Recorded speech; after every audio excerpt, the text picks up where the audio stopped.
بسم الله الرحمن الرحيم. اعوذ باللہ السمیع العلیم من الشیطان الرجیم. بسم اللہ الرحمن الرحیم. الحمد للہ رب العالمین. الصلاة والسلام علی اشرف الانبیاء والمرسلین، خصوصاً علی سیدنا و مولانا ابی القاسم محمد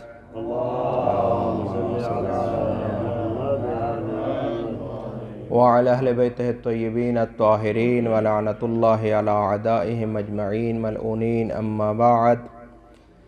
بسم اللہ الرحمن الرحیم. عن رسول اللہ صلی اللہ علیہ وآلہ وسلم: من کنت مولاہ فہذا علی مولاہ، اللہم وعلی من وعلاہ وعاد من عاداہ وانصر من نصرہ واخذل من خذلہ. صلوات بر محمد و اہل بیتہ.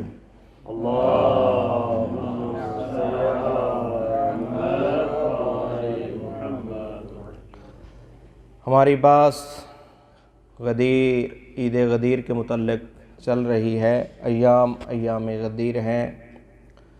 تو اس حوالے سے آج جو دوسری نشست ہے ہمارا، اس کا عنوان ہے کہ غدیر کے ان ایام میں، جیسا کہ آپ جانتے ہیں کہ یہ جو سلسلہ جاری و ساری رہا غدیر میں بیعت کا، یہ 3 دن تک جاری رہا. غدیر میں یہ 3 دن تک بیعت کا سلسلہ جاری رہا، اور ان 3 دنوں میں کچھ واقعات جو نمودار ہوئے اور تاریخ نے نقل کیے، وہ کچھ واقعات آپ کی خدمت میں آج ذکر کرنے کا انشاءاللہ شرف حاصل ہوگا. سب سے پہلا کہ جب نبی اکرم صلی اللہ علیہ وآلہ وسلم نے حضرت امیر المومنین علیہ السلام کی ولایت و امامت کا ذکر فرما دیا، تو آپ نے ایک منادی کو حکم دیا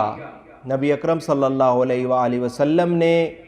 کہ اس منادی کی یہ ذمہ داری ہوگی کہ وہ پورے 3 دن اس چیز کی ندا دے گا.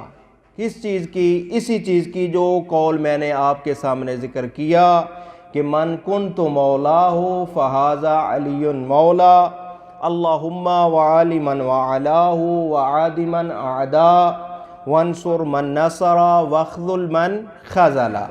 یہ نبی اکرم صلی اللہ علیہ وآلہ وسلم نے ایک منادی کی تعیین کی، اور اس منادی کا فقط یہی کام تھا کہ اس نے 3 دن تک اسی کی ندا دینی تھی، تاکہ ہر بندے کے رسول اکرم صلی اللہ علیہ وآلہ وسلم نے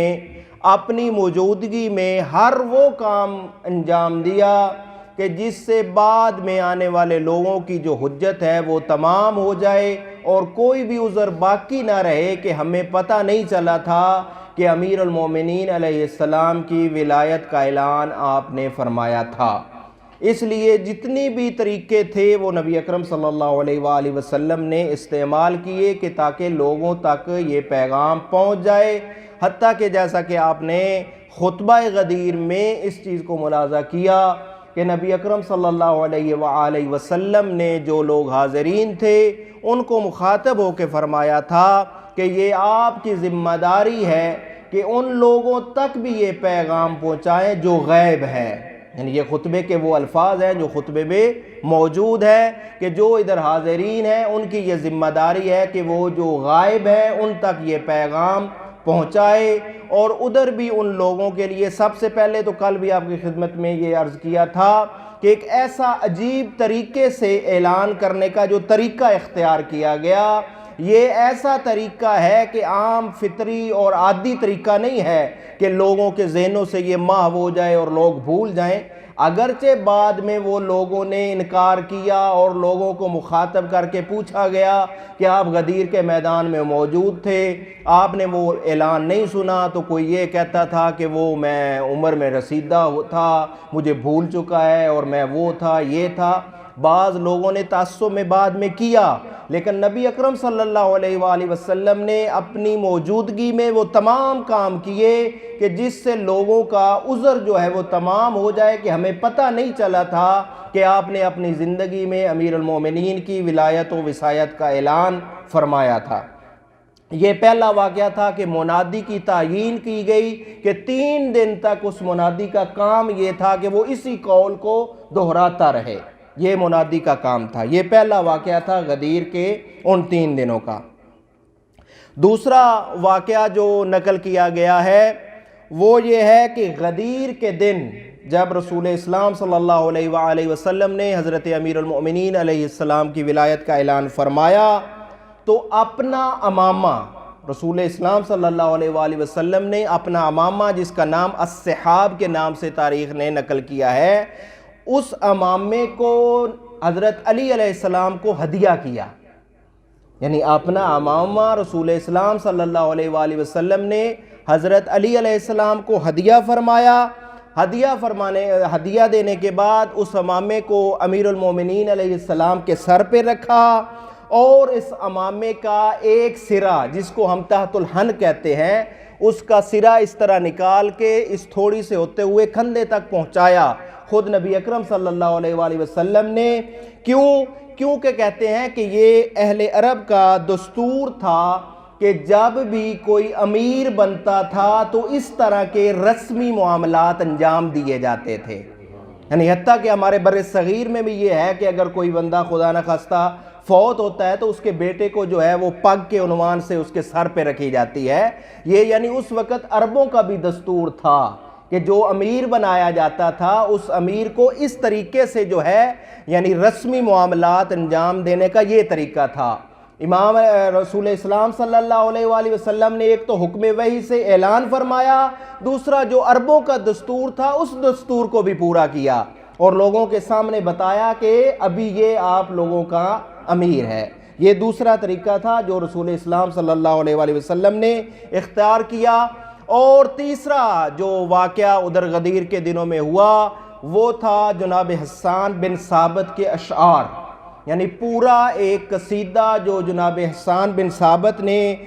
رسول اسلام صلی اللہ علیہ وآلہ وسلم نے جب اعلان فرمایا تو آپ نے اجازت مانگی نبی اکرم صلی اللہ علیہ وآلہ وسلم سے، اور وہ پورا قصیدہ جو ہے جناب حسان بن ثابت نے غدیر کے میدان میں پڑھا۔ وہ قصیدہ ایک طولانی ہے جس کے اشعار ینادیہم یوم الغدیر نبیہم بخم واسمع بالرسول منادیہ، ادھر سے لے کے آخر تک یہ پورا قصیدہ ہے۔ انشاءاللہ اس قصیدے کو ہم ذکر کریں گے کس جگہ پہ؟ اس جگہ پر جہاں پر جو ہمارے مخالف ہیں وہ اعتراض کرتے ہیں کہ نبی اکرم صلی اللہ علیہ وآلہ وسلم نے یہ امیر المومنین کا جو ولایت کا اعلان کیا تھا، اس ولی سے مراد دوستی کا اعلان کیا تھا۔ ولی کے معنی کے اور مولا کے معنی میں جو ہے وہ تصرف کرتے ہیں اور کہتے ہیں کہ اس کا معنی ولایت و امامت نہیں ہے بلکہ اس کا معنی جو ہے دوست ہے۔ تو انشاءاللہ ہم ایک جو ہمارا جلسہ ہوگا وہ اسی موضوع پہ ہوگا کہ امیر المومنین علیہ السلام کا یہ مولا کا جو معنی ہے جو یہ دوست کا معنی نہیں ہے، اس کے شاہد میں یہ خود قصیدہ جو کہ خود ان کی مخالفین کی کتابوں میں یہ موجود ہے، اس قصیدے سے بھی ثابت ہوگا کہ امیر المومنین علیہ السلام کا جو ولایت کا اعلان تھا اس میں ولی بمعنی دوست نہیں ہے بلکہ ولی بمعنی اولا بالتصرف ہے۔ یہ انشاءاللہ اس قصیدے کے ذریعے جو ہے مورخین باقاعدہ ثابت کرتے ہیں، اس میں اس قصیدے کا ذکر کریں گے۔ البتہ بس یہ بتانا مقصود ہے کہ یہ غدیر کے واقعات میں یہ بھی ایک باقاعدہ واقعہ ہے کہ جس میں جناب حسان بن ثابت نے ایک طولانی جو ہے وہ قصیدہ پڑھا نبی اکرم صلی اللہ علیہ وآلہ وسلم کی موجودگی میں، اور یہ قصیدہ اتنا عظیم قصیدہ تھا کہ اس قصیدے کے بعد رسول اللہ صلی اللہ علیہ وآلہ وسلم نے فرمایا لا زلت یا حسان مؤیدن بروح القدس ما نصرتنا بلسانک، کہتے ہیں کہ اے حسان جب تک تو اپنی زبان میں ہماری مدد کرتا رہے گا روح القدس تیری تائید کرتا رہے گا۔ یہ جناب حسان کے حق میں نبی اسلام صلی اللہ علیہ وآلہ وسلم نے فرمایا۔ یہ ایک قصیدہ تھا، اور اس کے بعد ایک واقعہ جو روز غدیر نمودار ہوا وہ تھا کہ خود حضرت جبرائیل امین جو ہے ایک انسانی شکل میں اس دن ظاہر ہوئے۔ حضرت جبرائیل امین روز غدیر انسانی شکل میں اور خوبصورت انسان کی شکل میں کہتے ہیں کہ ظاہر ہوئے۔ کہتے ہیں کہ آپ سے اتنی خوشبو آ رہی تھی کہ آپ ادھر ہر چیز جو تھی آپ کی خوشبو کی وجہ سے معطر ہو رہی تھی۔ یہ یعنی خوشی کا عالم تھا جناب حضرت جبرائیل امین کا۔ اور کہتے ہیں کہ حضرت جبرائیل امین نے جب وہ انسانی شکل میں ظاہر ہوئے تو کھڑے ہو کر فرمایا سب لوگوں کے سامنے کہ رسول اللہ صلی اللہ علیہ وآلہ وسلم نے ایک ایسا پیمان باندھا ہے آپ کے سامنے جسے وہی شخص توڑے گا کہ جو خدائے عظیم اور اس کے رسول کا انکار کرتا ہوگا۔ یعنی اتنا عظیم پیمان جو ہے وہ باندھا ہے آپ کے سامنے، اور اس پیمان کو وہی توڑے گا جو اللہ کا منکر ہوگا اور اللہ کے رسول کا منکر ہوگا۔ کہتے ہیں پھر فرمایا کہ بربادی ہو ایسے شخص پر جو اس وعدے کو توڑے گا۔ حضرت جبرائیل امین نے غدیر کے میدان میں یہ ندا باقاعدہ طور پہ دی۔ یہ ایک واقعہ، اور ایک اہم ترین واقعہ جو تیسرے دن پیش آیا وہ واقعہ تھا منافقین کا جو سرگنا تھا، اس کا نام جس کا سلمان حارث بن سلمان فہری، اس کا نام پورا جو ہے وہ تو ذکر کیا گیا ہے جابر بن اس طرح کر کے، لیکن وہ مشہور اسی عنوان سے ہے سلمان حارث بن نعمان فہری، کہ نبی اکرم منافقین میں سے تھا یہ۔ تو نبی اکرم صلی اللہ علیہ وآلہ وسلم کی خدمت میں یہ حاضر ہوتا ہے اور کہتا ہے کہ یا رسول اللہ، آپ نے اللہ کی وحدانیت کا کہا اور ہم نے قبول کیا، آپ نے اپنی رسالت کی گواہی کا کہا، اس کو بھی ہم نے قبول کیا، آپ نے نماز، روزہ، حج، زکوٰۃ جتنے بھی احکام کے بارے میں ہمیں کہا، ہم نے اس کو من و عن قبول کیا، لیکن یہ کیا ہے کہ آپ نے ابھی اپنے چچیرے کا ہاتھ بلند کر کے اور اس کی اطاعت کا ہمیں حکم دے دیا ہے، یہ چیز جو ہے وہ ہمیں برداشت نہیں ہو رہی۔ تو رسول اسلام صلی اللہ علیہ وآلہ وسلم نے جب اس بات کو سنا تو آپ نے کہا کہ واللہ قسم بخدا، یہ جو میں نے آپ کے سامنے کہا یہ بھی میں نے حکم خدا سے کہا، اپنی طرف سے یہ نہیں کہا۔ جب اس نے یہ بات سنی تو یہ چپ چاپ چلا گیا ادھر سے اور اپنے اونٹ کی طرف جا رہا تھا، اور راستے میں خود ہی ان جملوں کو دہراتا ہے، کہتا ہے کہ اے خدایا، اگر تو یہ رسول اللہ صلی اللہ علیہ وآلہ وسلم جس طرح کہہ رہا ہے کہ آپ کے حکم سے یہ اعلان کیا گیا ہے، تو پھر ہمارے اوپر، میرے اوپر ایسا عذاب نازل کر کے جو ہے میں ابھی جو ہے غرق ہو جاؤں۔